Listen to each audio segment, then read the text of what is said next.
en la clase pasada, terminamos la clase con esta pregunta. ¿Todo Israel?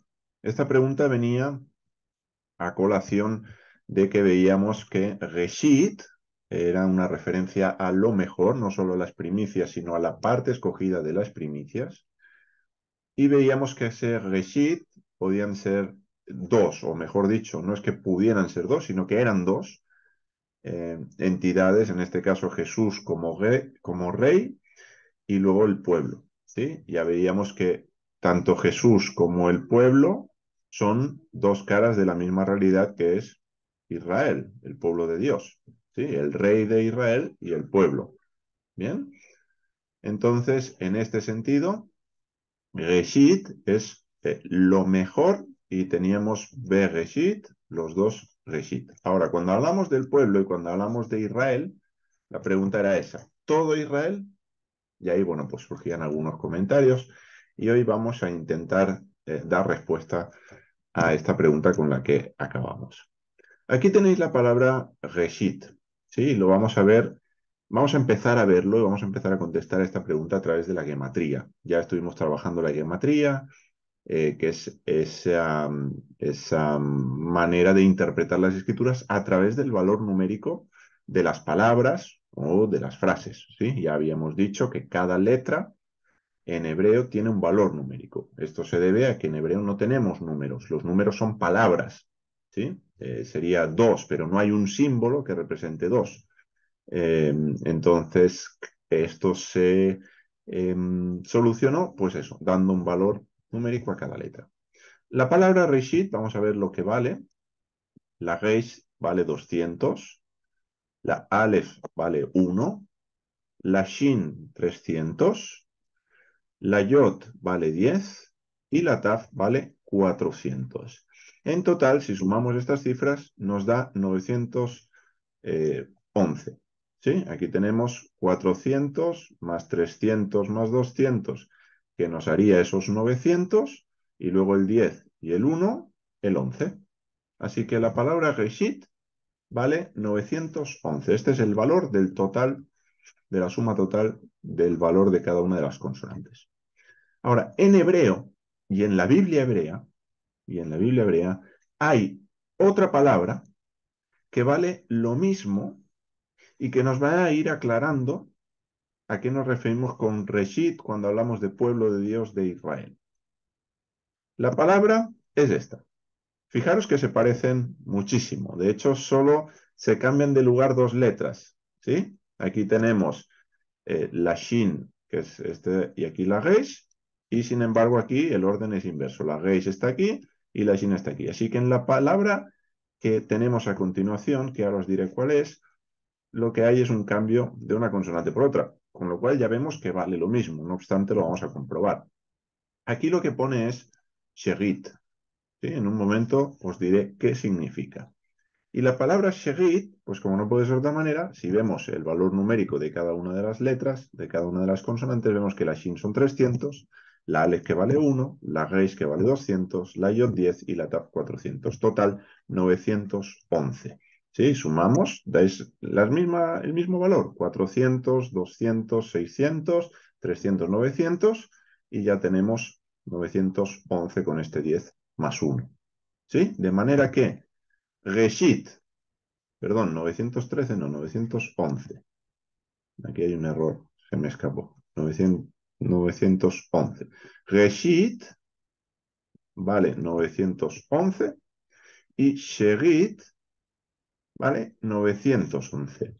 Por lo tanto, ya decíamos que estas dos palabras, al tener el mismo valor numérico, en hebreo están relacionadas.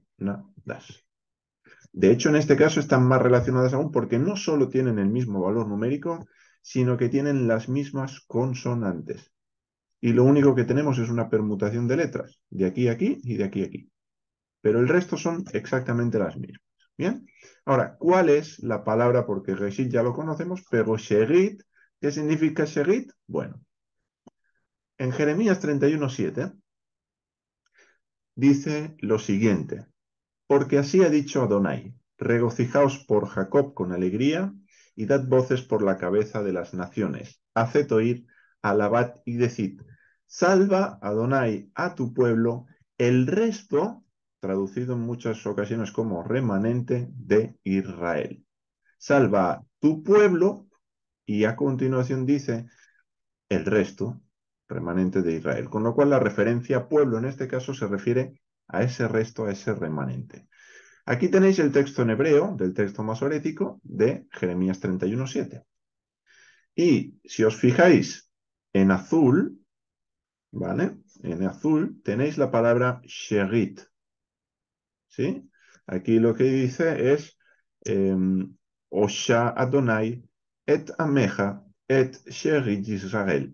Es decir, Osha salva Adonai et Ameja tu pueblo et sherit el resto remanente de Israel. Bien, por lo tanto la palabra sherit es la palabra que aquí traducimos por resto y que en muchas Biblias se traduce por remanente de Israel. Sherit no solo significa restos, sino supervivientes, restantes, es decir, aquellos que han sido dejados de por ejemplo, una conquista, ¿vale? Para entendernos. De hecho, como término técnico o designación teológica, se utiliza de los supervivientes de Israel, que son los que continúan la historia.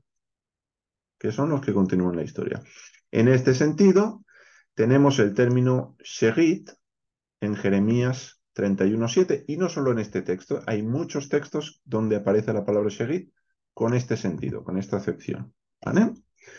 Otro ejemplo, lo tenéis aquí en el segundo libro de los Reyes, capítulo 19, versículo 4, donde nos dice, quizá oirá Adonai tu Dios, estamos hablando del rey Ezequías, esas cartas que recibe, que él presenta delante de Dios, por las que intercede, bien, todo ese episodio, y dice, quizá oirá Adonai tu Dios todas las palabras de Rabshakeh, a quien envió el rey de Ashur, el rey de Asiria, su señor, para blasfemar a Elohim viviente y para vituperar con palabras las que ha oído Adonai tu Dios.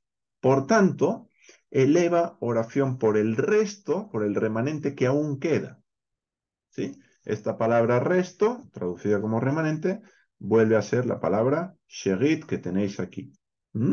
Dice que eleve oración, dice benashata tefilá beat, ¿vale? Este sería por el resto, asherit, y luego tenemos animtza a, que aún queda, que ha sido dejado en ese sentido.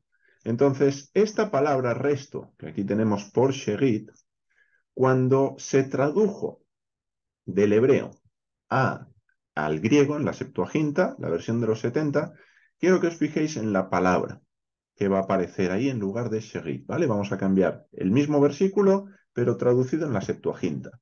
Aquí tenemos el texto griego, ¿vale? Tal y como aparece en la Septuaginta, y aquí tenemos una palabra, que es la palabra sherit en hebreo, que ha sido traducida al griego por leimatos.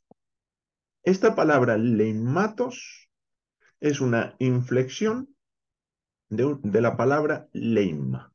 ¿Sí? La primera parte, leimatos, esta primera parte, leima, digamos que sería la base que da lugar a esta inflexión en el griego. Pues bien, esta palabra leima, adivinad dónde aparece. En Romanos 11:5.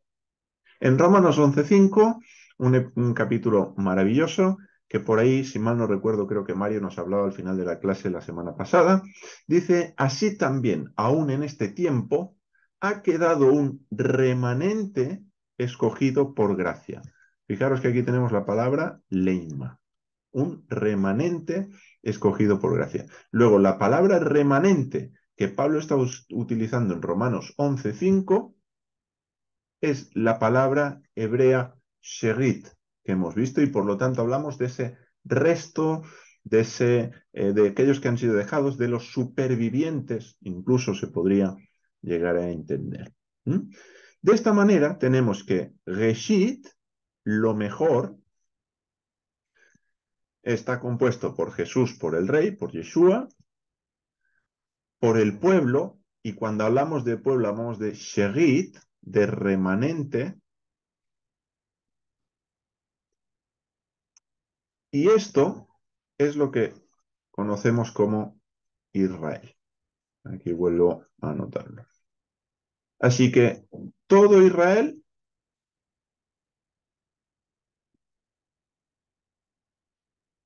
todo el remanente de Israel, todos los que han sido dejados, todos aquellos que han permanecido fieles a Dios, como aquellos 7000 que no doblaron rodilla ante Baal y que fueron escondidos por Dios, aunque Elías pensaba que estaba solo.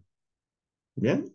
De esa misma manera, Pablo dice, bueno, ha sido dejado un remanente, ha sido dejado un resto del pueblo que permanece fiel a las promesas y con quien la historia de la redención continúa. Dios sigue su pacto, su promesa a través de este remanente del pueblo de Dios. ¿Bien? Y este remanente siempre está, siempre ha existido, siempre existirá, porque es por donde Dios hace pasar sus promesas, su pacto, y sigue trabajando para llegar a cumplir sus propósitos. Bien, así que queda, espero, contestada esa pregunta de todo Israel. Bueno, pues hablamos de Sherit, del remanente. Ahora, una vez ya tenemos claro esto, vamos a ver posibles traducciones de manera breve, por supuesto, cuando sumamos lo que hemos visto con bet en cuanto al sentido gramatical de la preposición y lo que hemos visto con reshit y todo lo que reshit implica. Aquí tenemos la palabra reshit, primera palabra de la Biblia. Entonces, la preposición be y luego tenemos reshit, lo mejor. La preposición be ya dijimos que significa en, significa por, significa con. Vimos ejemplos de cada caso en diferentes textos, cómo efectivamente se traducía de estas maneras. Y hemos visto cómo la Biblia en Colosenses llama reshit a Jesús como el rey de Israel. Y hemos visto también cómo Dios dice que Israel es su reshit, su pueblo, por lo tanto es reshit, y en este sentido hay que entender sherit, remanente. ¿Vale? Así que fijaros que tenemos RR. La doble R es el reshit, la R de reshit, la R de rey, la R de remanente. Esto es Israel. ¿Vale? Para que nos entendamos. Entonces, fijaros si combinamos, voy a borrar esto un momento y vemos las diferentes combinatorias. Podríamos leer en Jesús creó Dios los cielos y la tierra. O podríamos leer por Jesús creó Dios los cielos y la tierra. O con Jesús creó Dios los cielos y la tierra. Y lo mismo podríamos combinar con pueblo, con Sherit. En el pueblo creó Dios los cielos y la tierra. Por el pueblo creó Dios los cielos y la tierra. Y con el pueblo creó Dios los cielos y la tierra. Claro, si hablamos de creación, pues dices, hombre, un poco raro. Pero si hablamos de restauración, tal y como empezamos a ver también en la introducción a Génesis 1, que no es un relato propio de creación ex nihilo, ya lo trabajaremos con el verbo vagá, sino más bien de restauración de un punto de partida donde todo está tohu wabohu, a un punto de Shabbat, de reposo, y por lo tanto también de plenitud, de descanso, de paz en este sentido. Bien, entonces, esa restauración se lleva a cabo en Jesús, por Jesús, con Jesús, en el pueblo, por el pueblo y con el pueblo. ¿Vale? Entonces, fijaros que la primera palabra de la Biblia nos abre pues 6 caminos mínimo, 6 caminos posibles. En Jesús, por Jesús, con Jesús, en el pueblo, por el pueblo, con el pueblo. Y parecía que solo decía en el principio, ¿verdad? Bueno, pues esta es la maravilla del hebreo cuando uno se sumerge en las escrituras y uno se zambulle en el significado de las palabras hebreas. A este propósito, quiero recordaros una cita que seguramente os ha podido venir a la cabeza. Es Colosenses 1, del 15 al 16. tocante al Hijo, tocante a Yeshua, tocante a Jesús. Ya la cité, pero quería recordarlo porque viene muy al caso, donde leemos que Él es la imagen del Dios invisible, el primogénito de toda creación, y fijaros, porque en Él, en el Reshit, en este caso la parte que tiene que ver con el Rey, en el Reshit fueron creadas todas las cosas, las que hay en los cielos, las que hay en la tierra, visibles e invisibles, sean tronos, sean dominios, sean principados, sean potestades, todo fue creado por medio de Él y para Él. En este caso vemos cómo efectivamente en el caso de Yeshua, vemos que todo ha sido creado en Él, por Él, para Él, y es Él quien el agente de restauración del cosmos, de todo el orden que se volvió a desordenar y que Dios continuamente lo que está queriendo es poner en orden vez tras vez. Bien, pues vamos a cambiar ahora de tercio y vamos a hablar de la sabiduría. Aún vamos a estar dentro de Bereshit, dentro de la primera palabra, dentro de Bereshit, pero es algo que, si bien no se menciona de forma directa, eh, como Reshit de forma específica, tal y como veíamos con Jesús o con Israel, la sabiduría va a ser llamada también Reshit de manera indirecta. ¿Vale? Y lo vamos a ver. Fijaros, Proverbios 3:19 nos dice, Adonai, con sabiduría, fundó la tierra y afirmó los cielos con inteligencia. Aquí tenemos el texto hebreo. Dice, Adonai, bejochma, yasat aretz, konen mayin, bitbuna. Esto es lo que tenemos aquí. Entonces, la palabra sabiduría es la palabra jochma, que es esta palabra que tenemos aquí en azul. Y ya nos está diciendo que Dios lo hizo con sabiduría. Fijaros que la Bereshit empieza con, puede empezar con Reshit. Con Reshit creó Dios los cielos y la tierra. Entonces, aquí ya tendríamos una conexión porque nos dice con sabiduría, de manera que se podría establecer una equivalencia. En base a esto, en el judaísmo, esta sabiduría quedó como sinónimo de Torá. Y por lo tanto, ya no va a ser solamente y de manera genérica que Dios creó los cielos y la tierra con sabiduría, sino con la Torá. ¿Bien? Lo vemos en este fragmento de Génesis Rabá, donde nos dice lo siguiente. Dice la Torá, yo fui la herramienta artesanal del santo, bendito sea. Es como si estuviera hablando la sabiduría. ¿Bien? Dice, según la práctica del mundo, cuando un rey de carne y hueso construyó un palacio, no lo construyó exclusivamente con su habilidad, sino valiéndose de la destreza de un arquitecto. Aquí está planteando un argumento humano, de cómo funcionan las cosas de manera general en el mundo.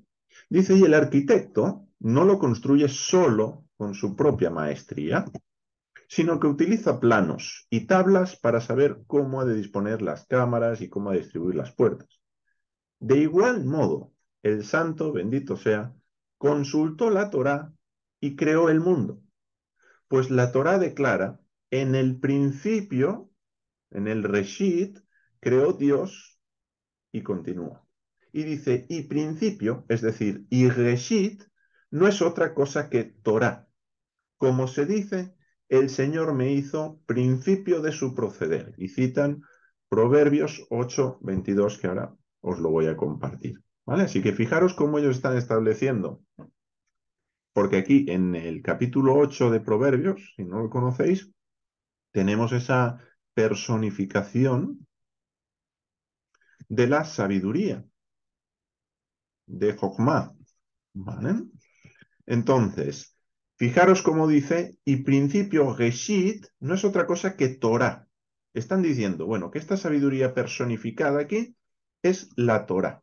Y se basan en que la palabra principio es la palabra Reshit. ¿Vale? Y lo van vinculando. Fijaros, aquí os comparto Proverbios 8:2, texto traducido del hebreo y el texto del texto masorético, el texto hebreo. Dice, Adonai me adquirió principio de su camino, antes de sus obras, desde entonces. Es una traducción literal del texto hebreo, ¿vale? De hecho, si miráis Proverbios 8:22 en vuestras Biblias, seguramente la traducción que veis aquí no va a concordar con la traducción que tenéis en vuestras Biblias, ¿vale? Esto es una traducción muy literal del texto hebreo. Es lo que tenemos aquí.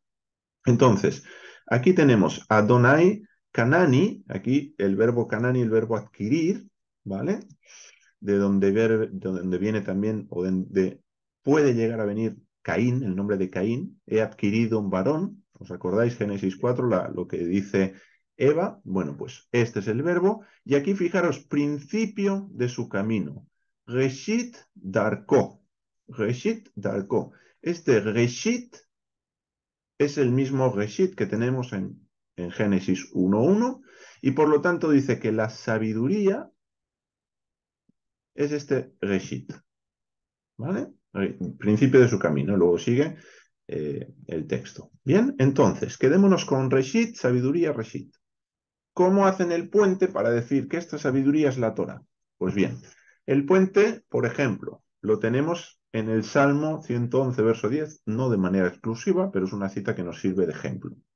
Dice, principio de sabiduría es el temor de Adonai. Buen entendimiento para todos sus hacedores. Su alabanza permanece para siempre. Aquí, principio de sabiduría. Fijaros que no dice el principio de la sabiduría, sino simplemente Reshit Chochmah. Para los que estudian hebreo ya saben que esto está indefinido, ¿vale? No definido, sino indefinido. Es un estado de constructo indefinido. Reshit Chochmah, principio de sabiduría, es el temor de Adonai. Entonces, Reshit Chochmah, fijaros que aquí tenemos la palabra Reshit y la palabra sabiduría juntas en el mismo texto. Pues bien, ¿qué nos va a decir pues en Salmos, en Proverbios, si mal no recuerdo, en el libro de Job, es decir, en los libros que tenemos clasificados como poéticos o en los escritos, según la clasificación del judaísmo en Ketuvim? Pues que la sabiduría es este temor de Dios y que este temor de Dios se traduce en apartarse del mal y por lo tanto en hacer el bien, en seguir los mandamientos de Dios. Y es aquí donde se establece el puente entre Jochma, la sabiduría, y la Torah. En ese obedecer a Dios o en temer a Dios por medio de guardar sus mandamientos. ¿Sí? Y de alguna manera se traba ese vínculo entre la sabiduría y la Torah. Y por lo tanto, si sabiduría es Reshit, la Torah es Reshit. ¿Bien?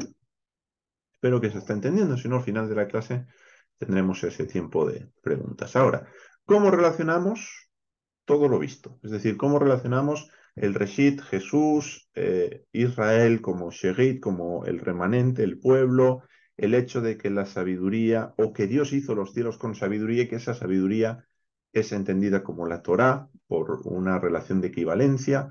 Pues bien, fijaros en el siguiente cuadro que os muestro. En primer lugar tenemos a Jesús como rey. Aquí tendríamos Reshit 1, ¿vale? Para entendernos. Reshit 1. Uno de los Reshit, Jesús como rey, Yeshua. El segundo lo tenemos aquí, ¿vale? El pueblo, el Sherit, ¿vale? El remanente. Acordaros que esto es lo que significa. Bueno, voy a poner más resto porque hay otra palabra, al menos otra palabra en hebreo, creo que hay alguna más, pero seguro hay otra palabra en hebreo para remanente. ¿Bien?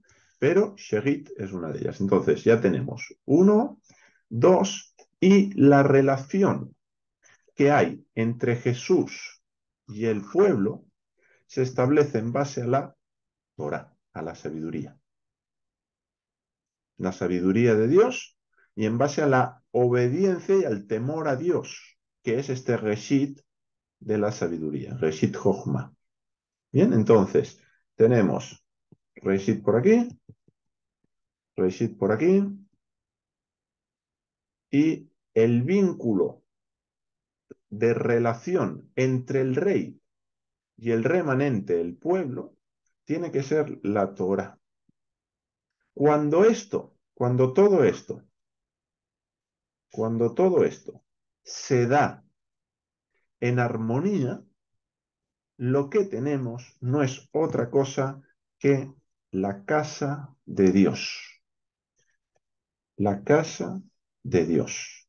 Fijaros, el rey, el pueblo, el remanente, el resto fiel, relacionándose en base a la Torá. Esta es la casa de Dios. ¿Recordáis qué significaba Bet?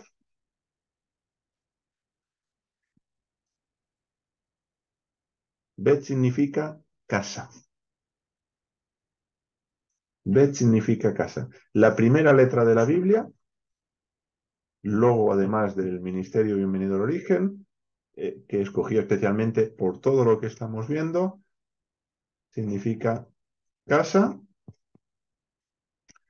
y la casa de Dios, o mejor dicho, la primera letra de la Biblia, la primera letra de la Torá, ya nos dice no solo de qué trata el primer versículo, el primer capítulo, sino que tenemos toda la Biblia resumida en esta letra, en la Bet.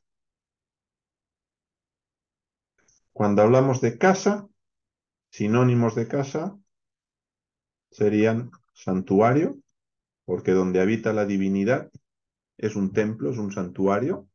Por lo tanto, cuando pensamos en la casa de Dios, no hay que pensar de manera exclusiva en un hogar, en una morada, como sería la nuestra, sino que la implicación de Dios habitando es santuario. Y fijaros que esto, Dios habita, dice, que habitaré en medio de ellos.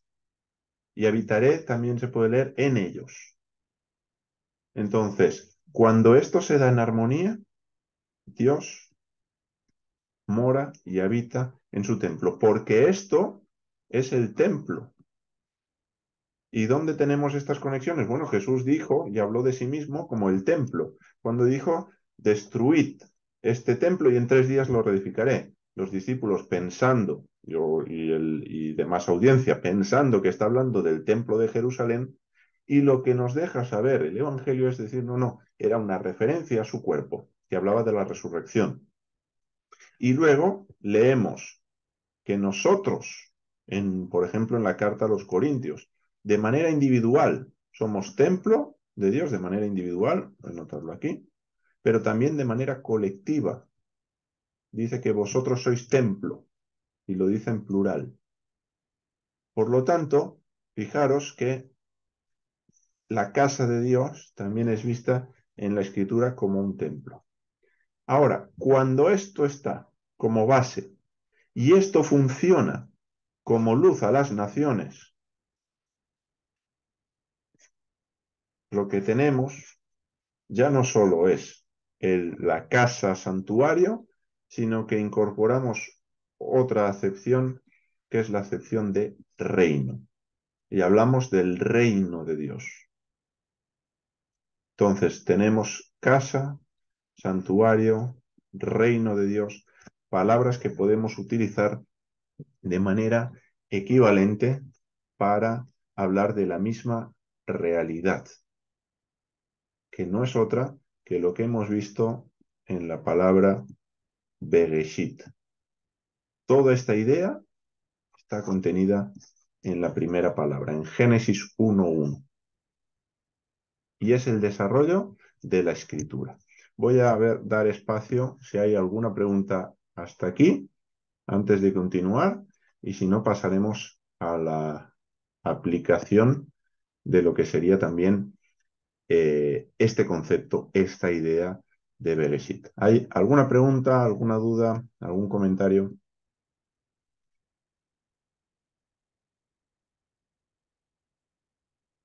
L, adelante. Porque antes de continuar quiero que esto quede asentado y quede lo más claro posible. Sí, bueno, la palabra Bet significa, digamos, Israel mismo, ¿no? No. También. La palabra Bet, la letra Bet, significa casa. Ujú. Bien, ahora, la casa de Dios, la casa de Dios se compone de Israel. Ok. Y, Digamos que no habría casa si no hubiera Israel. y después con respecto a la Torá, Sí, ¿no? Que, bueno, habías leído ese pasaje, ¿no? Del, ¿cómo es? De la sabiduría, sí. ahí no me acuerdo, ¿no? Que es de, bueno, eh, hay un riesgo de caer en idolatría hacia la ley, no sé si me explico. Explícate, te iba a decir, explícate. ¿Qué quieres decir? Idolatría hacia la ley. Claro, porque, o sea, porque bueno, acá se habla, bueno, o sea, la Torá, si nosotros cumplimos con la Torá, es, digamos, quiere decir que tenemos temor a Dios y ahí está la sabiduría, ¿no? Pero el pueblo hebreo le atribuye prácticamente todo a la Torá. Entonces, hay como una línea delgada, para como lo veo yo, ¿no? Una línea delgada en darle toda la importancia a la Torá, ¿no? A la ley, y caer como una especie de idolatría, ¿no? Y por eso, bueno, es que llegan a hacerlo más, digamos, poquito, a calcar la mano, ¿no? Como a calcar la mano en la Torá. Y Ujú. después lo demás, ¿no? Que es la parte más espiritual, lo que es Dios, ¿no? Y lo que es la creación en sí, como que queda, no sé, es como que la Torá marcó todo a Dios, Sí, por lo que yo entendí ahí.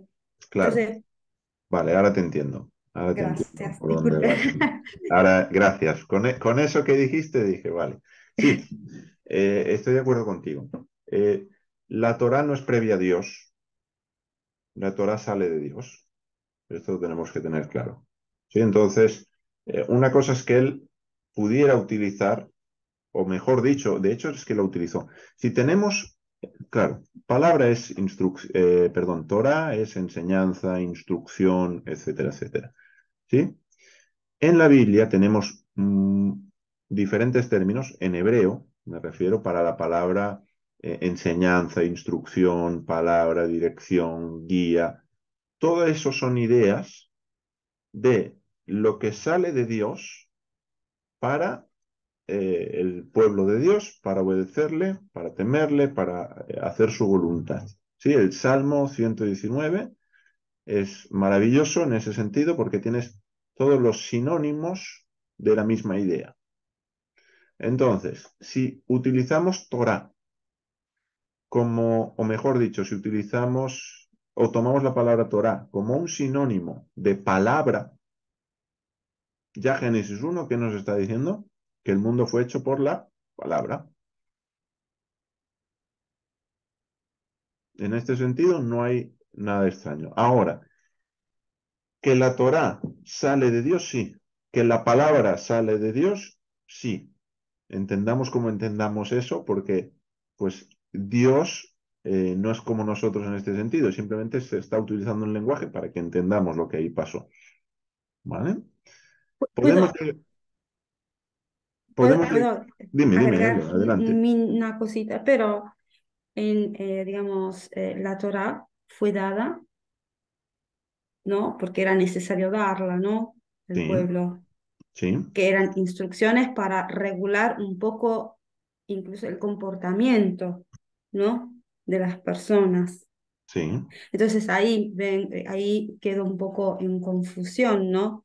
Si la Torá, o sea, es intrínseca en nosotros, digamos, instalada en nosotros cuando recibimos el Espíritu Santo, cuando tenemos una absoluta certeza de Jehová, de Jehová, ujú, como creador y como el principio de la sabiduría, que es la, digamos, obedecer. Entonces, por ahí vienen en el paquete, ¿no? Todas las instrucciones ahí, digamos, que sin haberlas leído. O sea, se me hace un poco de mezcla. Por eso pregunté antes si por ahí el pueblo hebreo podría caer en idolatría de la ley más que de Dios. Aunque si Dios ha dado la Torá. si olvida Porque claro, había que entrar que es idolatría, eso creo que lo hemos hablado en alguna ocasión también, ¿vale? Pero si la Torá llega a ser un fin en sí misma, eh, igual o superior a Dios, no algo que Dios ha dado y algo que ha salido de Dios, y se desconecta la Torá de Dios, sí, se puede caer en idolatría. Puede pasar, claro, como pasa con tantísimas cosas. Bien. Ahora, alguien que guarda Torá y alguien que conoce la Torá difícilmente va a llegar ahí, porque ya la propia Torá te dice que no incurras en idolatría. Entonces, es como algo, es una paradoja. Ahora, con lo que tú dices, que creo que es interesante, y volveremos al tema después de esto, ¿sí? Porque si no nos estamos ya tomando un camino que se nos estamos yendo del tema. Pero, por cerrar la idea, es verdad, es verdad que el nuevo pacto, el pacto renovado, el pacto que Dios renueva con su pueblo, con la casa de Israel, la casa de Judá, Jeremías, tiene que ver con dar su ley o poner su ley en nuestros corazones. Sí, es verdad. Ahora, si eso es así, y entendemos que este hecho de que Dios ponga su Torah en nuestros corazones es un acto absoluto y final, ¿qué hacemos hoy aquí?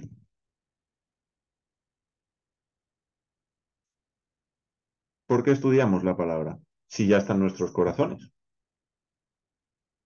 Entonces, fíjate que en Hechos 15, el famoso llamado Concilio de Jerusalén, dice, ¿qué hacemos con los gentiles?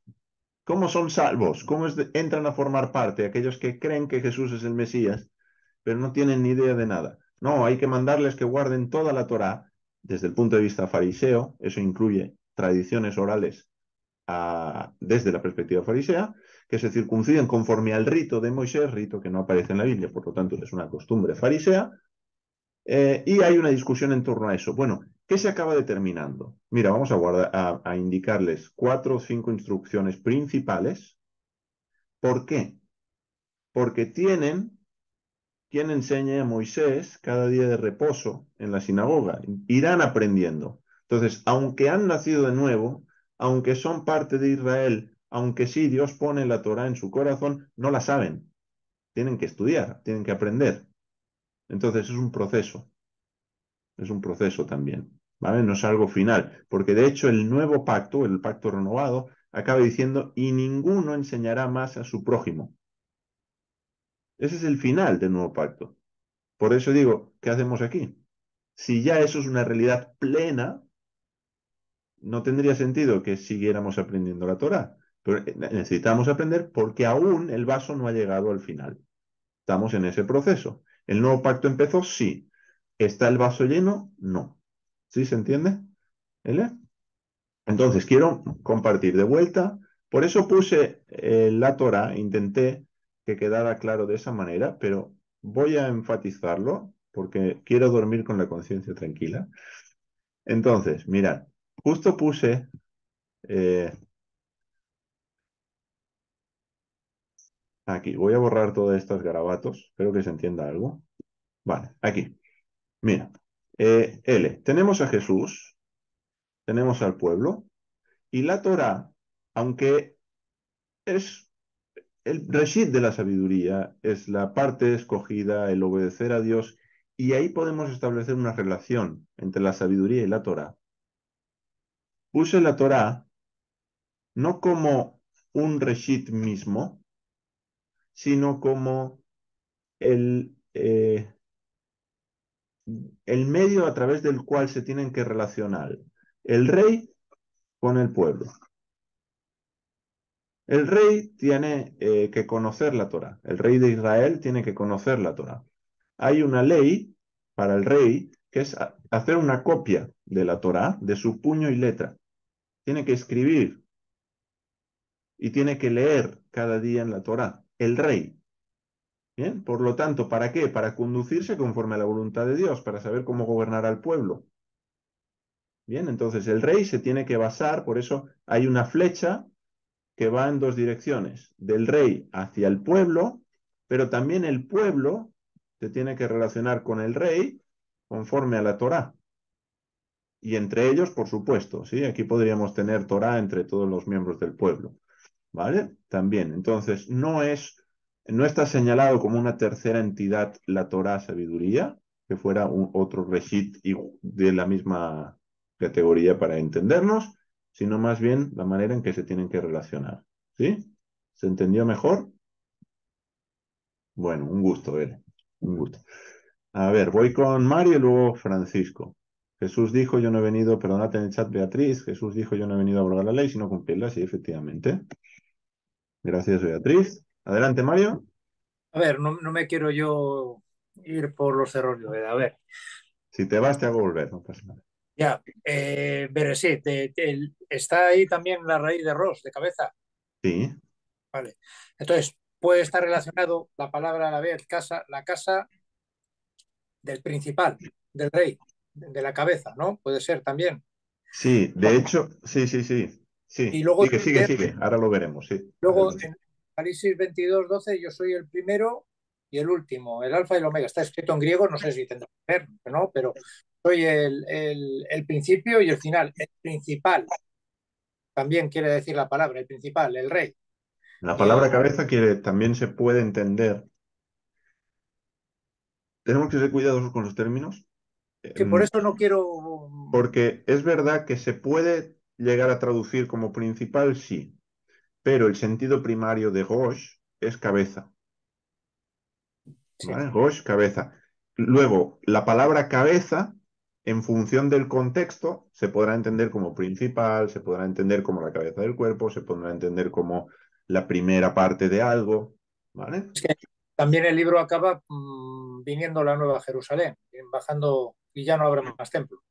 No, porque Dios será el templo. Eso es. Amén. Vale. Amén. Esto es. Gracias. Ahora voy a mostrar algo con esto.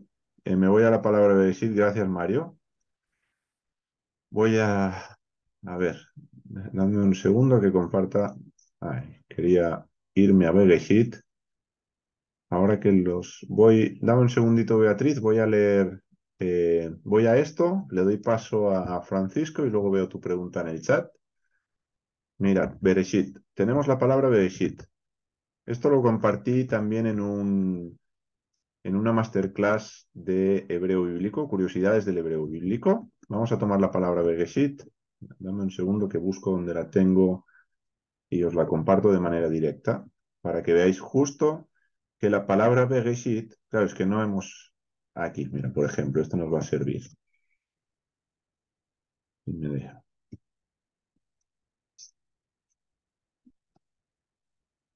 Mira, aquí, la palabra Bereshit, voy a tomarla aquí. Vale. Muy bien, aquí la tenemos.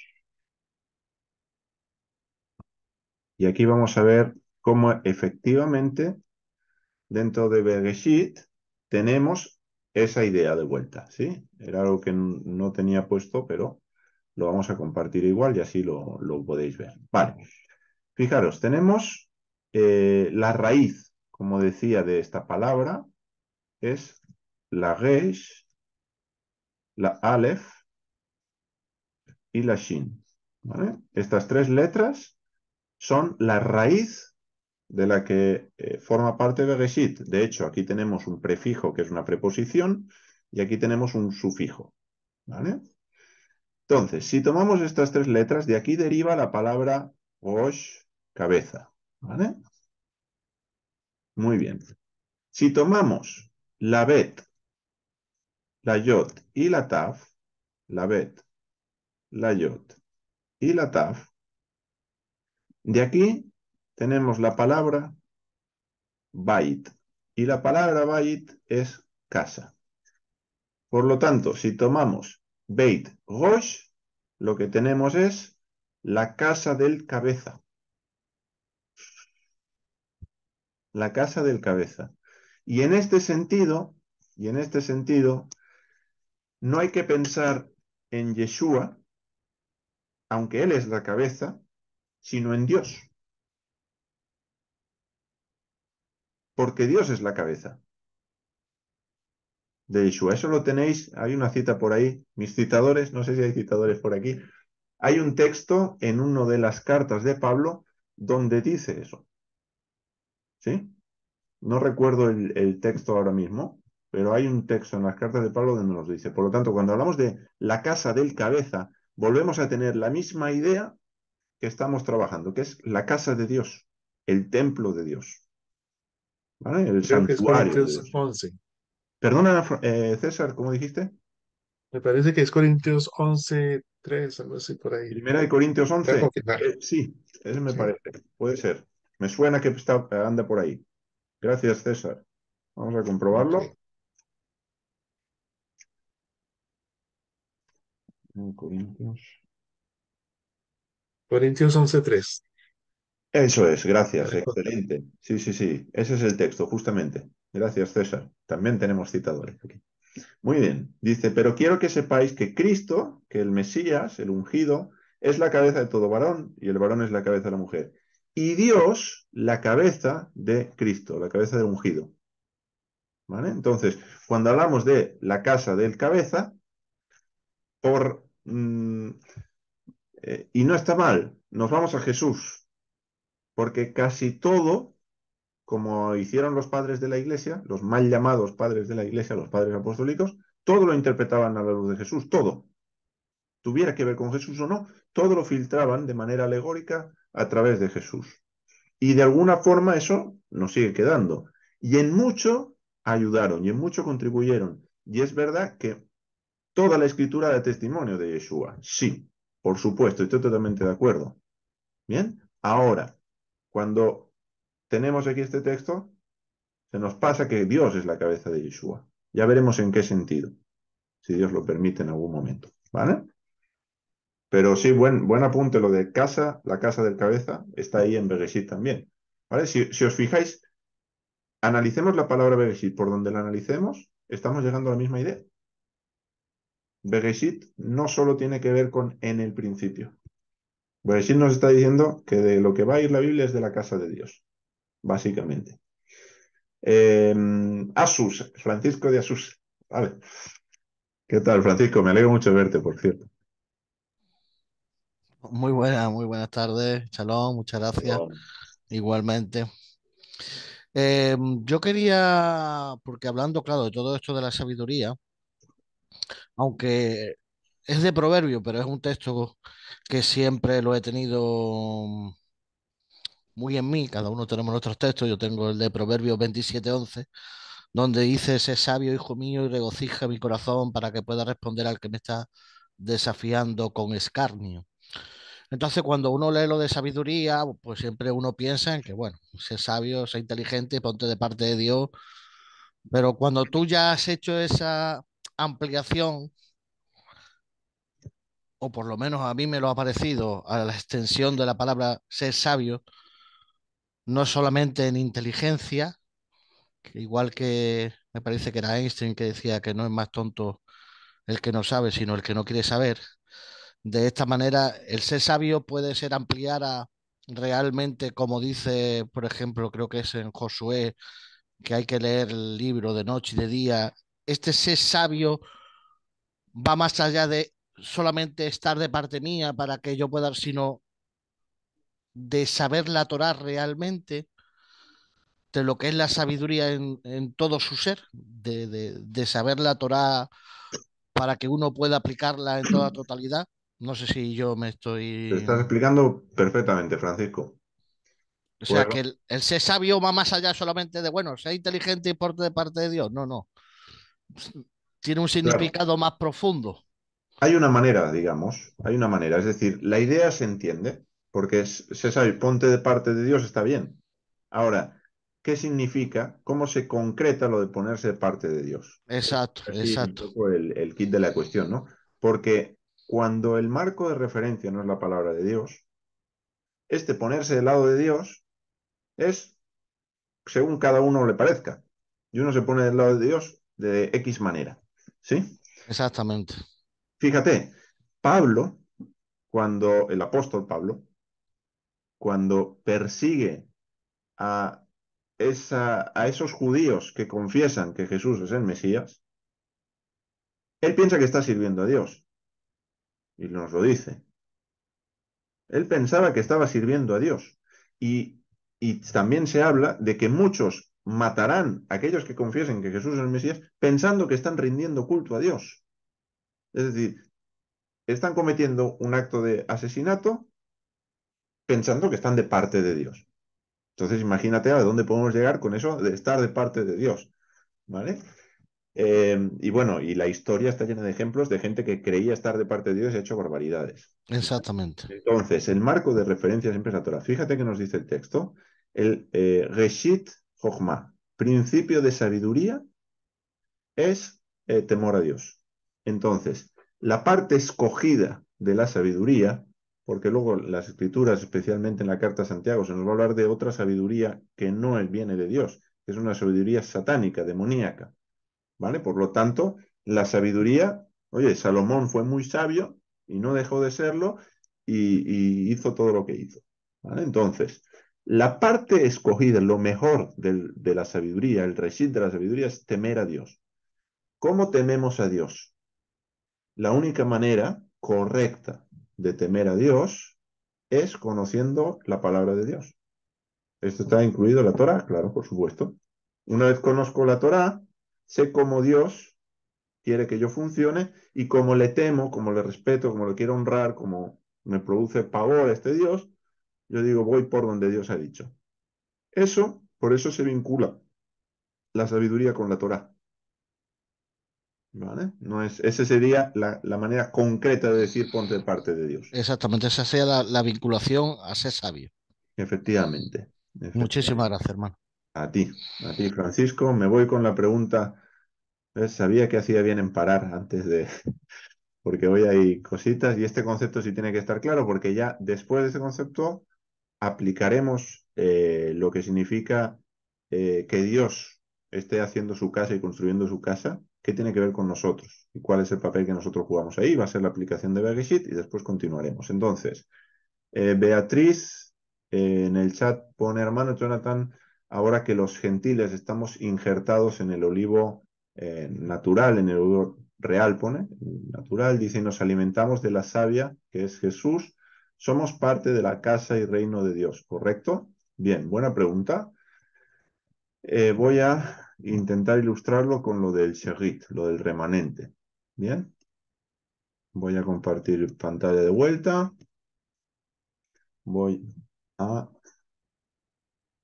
el remanente. Aquí mismo. Vale. Voy a tomar la palabra Reshit. Bien. Aquí. Vale.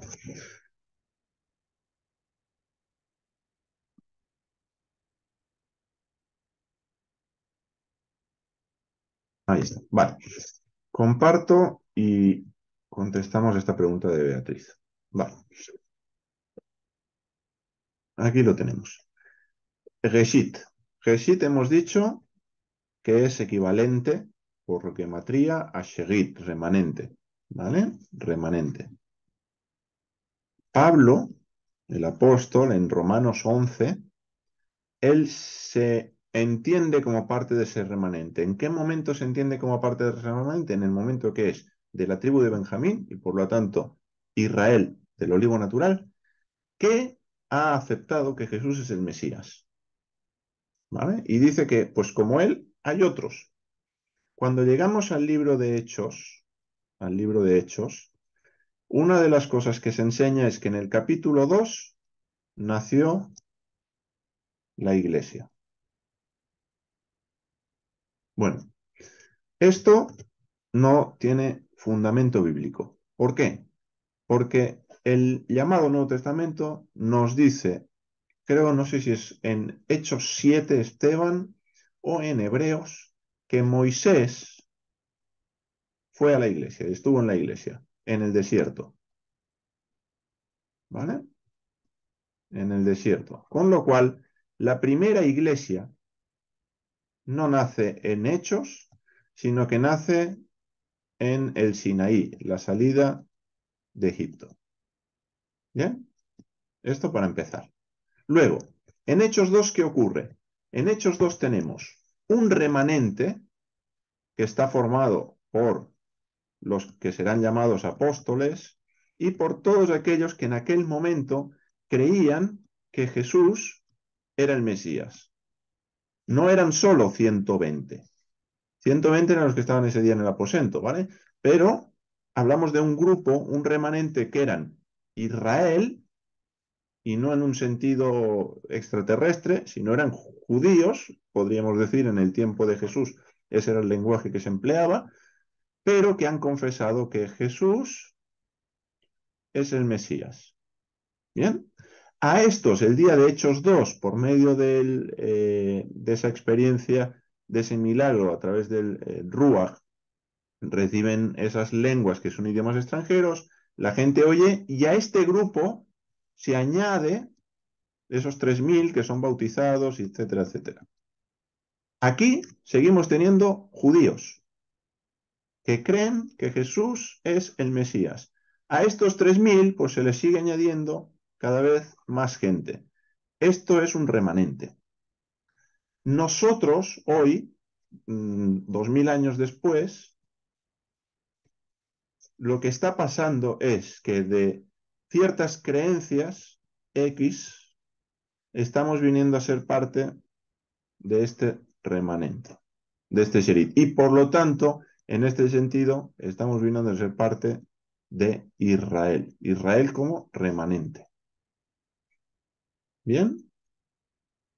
¿Sí se entiende? Beatriz. Sí, hermano, gracias. Ando un poco afónica, por eso viajo Ah, con gripe, bueno. así que por eso no estoy en cámara. Bien, bien, no Pero te muchas preocupes. gracias por la aclaración. Bendiciones, hermanos. Un gusto, muchas bendiciones y que te mejores también. Shalom, gracias, gracias. Shalom. Muy bien, pues dice el alfa y omega, el principio y el fin son el Padre o el Hijo. Contestaremos más adelante a esta pregunta, L, porque aparecerá más adelante. Y Francisco, no sé si te quedó la mano levantada o tienes alguna... Sí, se quedó levantada de antes. Ok, pues listo. No sé si hay alguna otra duda que se pueda responder muy brevemente porque ya tenemos las 8. Y si no, pues seguiremos Dios mediante la semana que viene. En el chat se puso algo.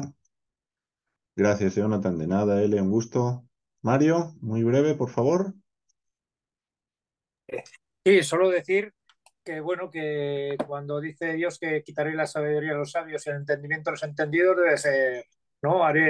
Está en Isaías profetizado. Yo haré un hecho terrible y espantoso, quitaré la sabiduría al sabio y el entendimiento. O sea, que no hay nada peor que te quiten la sabiduría, ¿no? Que es cuando dice, este pueblo me honra con sus labios, pero su corazón está lejos de mí. Sí, Entonces, hablando de sabiduría, sí. Y si la sabiduría la entendemos como Torah, claro, quitar la Torah. tremendo, ¿eh? Nunca había conectado ese texto con este tema, pero es un buen texto. Muchas gracias, Mario, por el aporte. Viene en Primera de Corintios, porque Pablo lo repite, Sí, en sí. Primera de Corintios. Pablo lo cita, es verdad.